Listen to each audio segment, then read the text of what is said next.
અમદાવાદ શહેરમાં હાલ ગરમીનો પારો 45 ડિગ્રીના પાર પહોંચી ગયો છે ત્યારે ટ્રાફિક સિગ્નલો પર ઊભા રહેલા વાહન ચાલકોને ગરમીથી આંશિક રાહત મળે તે માટે અમદાવાદ પોલીસે કેટલાક ટ્રાફિક સિગ્નલ પર ગ્રીન નેટના મંડપ ઊભા કર્યા છે, જેમાં રાજ્યના પોલીસ વડા અને શહેર પોલીસ કમિશનરના માર્ગદર્શન હેઠળ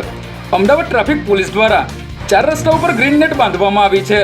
જેને કારણે સિગ્નલ પર ઊભા રહેલા વાહન ચાલકોને તડકાથી રાહત મળી શકશે।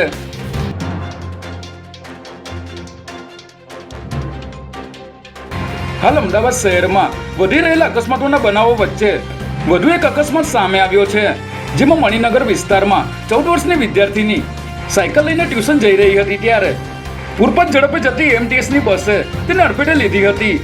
જેમાં બસનું આગળનું ટાયર તેના પર ફરી વળતા ઘટના સ્થળે તેનું મોત નીપજ્યું હતું। સમગ્ર મામલે પોલીસે એમટીએસના ચાલક સામે ગુનો નોંધીને તપાસ શરૂ કરી છે।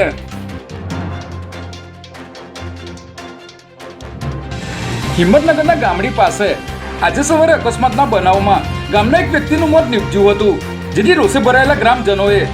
નેશનલ હાઈવે બ્લોક કરી દીધો હતો અને બ્લોક ખોલાવવા ગયેલી પોલીસ પર પથ્થરમારો કરી પોલીસ વાહન સળગાવી દીધું હતું, જેને લઈને જિલ્લા પોલીસ વડા ડીવાયએસપી એલસીબી સહિતનો પોલીસ કાફલો સ્થળ પર પહોંચ્યો હતો અને ટોળાને વિખેરવા માટે 120થી પણ વધારે ટીયર ગેસના સેલ છોડ્યા હતા।